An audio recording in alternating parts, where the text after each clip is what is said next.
Hello, my name is David, and I want to thank you for coming to my channel. I'm going to give you guys an update regarding my 2025 Chevrolet Silverado EV LT. And this is going to be a 1,000 mile update. I've had my vehicle for a little over a month, and I have about 948 miles on my vehicle. So that's close enough regarding 1,000 miles, because when I come back from our church food pantry tomorrow, I have over 1,000 miles on this vehicle. Let me show it to you. This is it. And what I want to talk with you guys about is some of the things that I've had to experience with this vehicle. First, I'm going to talk about the glitches. I only had one glitch. When I was coming back home one day, as I was turning into my development, I saw a warning light, or not a light, but a warning came on, and it said one pedal driving has been disabled. I didn't disable it, so I'm assuming it was a computer glitch, because you know, majority of the new vehicles now, they operate via computers, what have you. So I reset it, and it never happened again. Okay. The other thing that I want to show you guys, it took me a while. You see that, like a house, a home, and the one is in the middle. That is your garage door opener. And I'm going to attempt to go in and show you guys how to go in there to operate that. It took me a while. I was using my garage door opener that came with my vehicle. Give me a second, I'm gonna put my code in. I recommend that if you have a new vehicle, that you take advantage of the technology. And I use a code. I use a code on this vehicle. I use a code also on my Stingray. Now, smart control. Here's your smart controls. Now, your power base is when you're driving and you want to conserve as much as your battery as possible. You're not playing your radio, you're not playing your air conditioner or your heater. And that's what that is. One pedal driving. Initially, I was somewhat apprehensive with one pedal driving, but something told me to try it, and I did. But the only glitch with the one pedal driving, if you have more than one vehicle, I used one pedal driving about my first month, and I only drive my Corvette when you have nice weather. It's been raining lately where I live. So one day, I had a sunny day, and I said, let me fire up the old Stingray. And when I got in the vehicle, I was trying to one pedal drive in my Corvette, and as you know, that ain't gonna work. That doesn't work. So your muscle memory, and you have to be very cognizant of what you're doing if you're gonna use one pedal driving.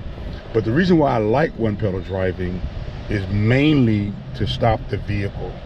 I've been driving this vehicle for over a month. I may have applied the brakes, your actual foot brake on this vehicle maybe once or twice, and that was by mistake, you know, force of habit, what have you. But I always drive in one pedal driving, and when I do get into a situation where I need to stop right away, then that's when I use this. They call it regenerative braking, but I call it my hand brake. I use that, and that will bring the vehicle to an immediate stop. All right. Now, how do you get into your remote settings? Well, I'm glad you asked that. You tap controls, and when you see here it says see more controls, you press that. You see doors and windows, lights, drive and park, universal remote. This is where you add your universal remote. All right, you can use it for your garage door opener, your lights, gates, what have you. Now the only problem with it, it doesn't allow you to edit, to give it a name. So mine is number 1. As we look at it, mine is remote number 1. Now I'm going to also set up my other garage door, and that's going to be remote number 2. So being that I only have a 2-car garage, remote 1 is going to be for the primary vehicle. Remote 2 is going to be for the secondary vehicle. And I'm going to do that because you never know when you want to, have both doors open, especially when it's hot outside. Okay. Also, let me show you something. I see a lot of people are confused with regards to the towing weight of this vehicle. And you gotta excuse that noise. I'm not gonna turn the vehicle off. That noise is gonna be that way until I get back in the vehicle. But let me show you something. I've heard people say the towing weight for this vehicle is 10,000 pounds on right here. Now if you look at this, it says the towing weight for this vehicle is 12,500 pounds. All right, and this is the Silverado EV LT. All right, so I hear a lot of people on YouTube saying that the towing weight, let me turn this around, that the towing weight is 10,000 pounds, 11,000. It is 12,000 pounds. All right. Charging. I've had this vehicle for, like I said, over a month, and I've only charged it 3 times. But it's one thing I've learned to do with this vehicle. Let me turn this back around. And when you set up your charging, you want to go in, if you use this as a daily driver like I do, where it says preferred charging times, you can set this up to start charging overnight, so when you get in your vehicle in the morning, she'll be ready to go. All right, now I'm gonna turn this off because I don't need preferred charging because I'm retired, but I like that feature. I like that feature. Okay, home charging location. All right, that's where you want to put all of your information regarding your home. Notifications, I have that on. That gives you feedback, charge status feedback, charging power lost alert, headlight charge indicator. All right, what else? I've only put 2 mods on this vehicle. I put the tonneau cover, and also I put a dash cam. Now this is my dash cam right here. That's the front camera, and then you look at the back in the center, that's a camera there. The reason why I've done that, I used to be an owner of a executive limousine service, and I found that having cameras in my vehicle, it helped me with my insurance claims. You'd be surprised how people get amnesia. They get what we call selective listening, what have you. I have that mainly just, for my protection and to protect me as far as loss. The last thing I want to talk about is the tire pressure. When I first got this vehicle, I was somewhat concerned because the first maybe week or 2 weeks, I kept having to put air in the tires. And I got on the forum and I noticed a lot of people having that problem. I did it once or twice, but after about the second time, I had no problem with the tire pressure. Matter of fact, let me let you look at it. Right now it's 62 and 61. They recommend on this vehicle that it be set at 61 PSI. All right, so I've never had that problem again. My mode. All right, let me turn this back around. Go into, let me see, how do I do this? Sitting right here. Like we would say if in the military, if that was a booby trap, I'd have been dead. Okay, driving mode. All right, you see where it says my mode. And I believe you want to edit it. Okay, and here's the steering. I have my steering as normal. Acceleration pedal, acceleration feel, I have it as normal. Motor sound, I have it as sport because it's a little louder than the regular normal. And for towing, on my mode, I may tow with this vehicle. I'm contemplating getting a trailer. I do participating in car shows. All right, and that's about it. Now, as far as likes and dislikes, I don't know. This is my first truck. I've never owned a truck before, but I purchased this vehicle as my daily driver because I wanted something large. I'm used to driving large SUVs. I wanted to be up, and I felt that instead of me having to pay the gas premium on large vehicles, let me try electric.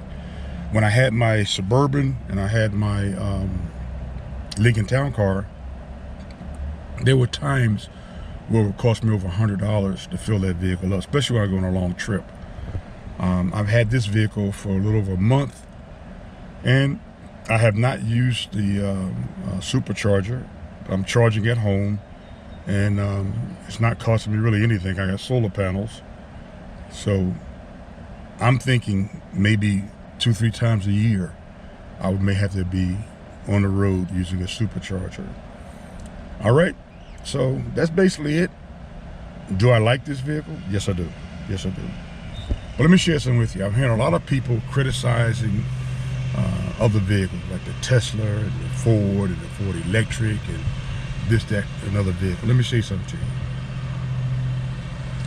I believe you should purchase a vehicle that meets your needs. And that's what I did. I was looking, I really wanted a SUV, a large SUV that had only accommodate 5 people. There are some SUVs out there, but to me, I call them mommy mobiles. They're medium size, but I wanted something big. And the only thing that was big was the Hummer. Hummer was a bit much for me. I'm not an off-road guy, and plus it would not fit in my garage. Now this vehicle is longer than a Hummer, but it's not wider than a Hummer. Now the Hummer would have fit in my garage if it was not as wide as it is, but the Hummer is probably 4 to 5 inches wider than this vehicle.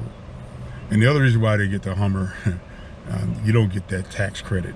But believe it or not, this vehicle, the Chevrolet Silverado, is on the same base, same batteries as the Hummer. All right. So that's it. My first 1,000 miles. I'm satisfied with this vehicle. I really enjoy it. I really enjoy driving it. Like I said, the only glitch I had was that time when I was pulling into my development and the light came on and said one pedal driving has been disabled. I don't know what type of glitch that was, but it didn't cause me any problems. I just went ahead and reset it, and it has not happened again. Feel free to ask me questions. I'm not an expert, but all I can tell you is what I've experienced. And this is my first truck, and I'm really enjoying this vehicle. I think it looks nice also. I get a lot of people comment on this vehicle, you know, tell me it looks like it should be on what do they call it, SpaceX. Yes, somebody said, that's like a SpaceX vehicle. And I said, yeah, I know, it is. But I like all the amenities in this vehicle also. And I'm a big guy, I'm 6'5", 250. But there's a lot of room in this vehicle for me, a lot of room. All right, guys, you take care. Thanks for visiting my channel. And as always, be safe. Oh, I'm sorry. I forgot my radar detector. I did install a radar detector. And I also forgot there's another mod. I put deer alerts on my vehicles. Let me share what the deer alert look like. Give me a second. And I'm gonna tell you why I do deer alerts. I do deer alerts on all my vehicles. And I'm gonna tell you the experience I had with deer alerts. Now, I never heard of deer alerts before until my last assignment in the Army. I was assistant professor of military science at Clarion University of Pennsylvania in Western Pennsylvania. And I took my vehicle in for maintenance. When I got my vehicle, I saw a charge on there, I think like $14. And it said deer alerts. I said, what is deer alerts? The guy said, you're not from around here. I had Pennsylvania tags on my car, but he can tell that I wasn't from around Western Pennsylvania. I didn't know there is a deer in Western Pennsylvania. Every square mile, there's a deer. And what these are really sonic whistles. The air blow through those, and not just deer, but animals can hear you. And the reason why you will run into a deer can't hear you. And by the time they see you, it's too late. So basically you're riding down a highway and you're making noise that they can hear, and normally they'll get out of the way. All right guys, look at that. Isn't that awesome? We'll do a walk around. My vehicle's dirty, but it's gonna rain tomorrow, so matter of fact, I play golf every week, and there's no golf for me next week because it says it's gonna rain all next week. So the next time you see her, she'll be shiny and what have you. And I think this hardtop tonneau cover is the best. It looks better. It doesn't flop around. I've heard some guys say they didn't like the soft top. It flops around on the highway, and I saw one guy show me it came off. He had to stop his vehicle. All right, let you look inside. This is why I got this vehicle. To me, this is a 5-seater large SUV. All right, y'all take care, and as always, be safe and God bless.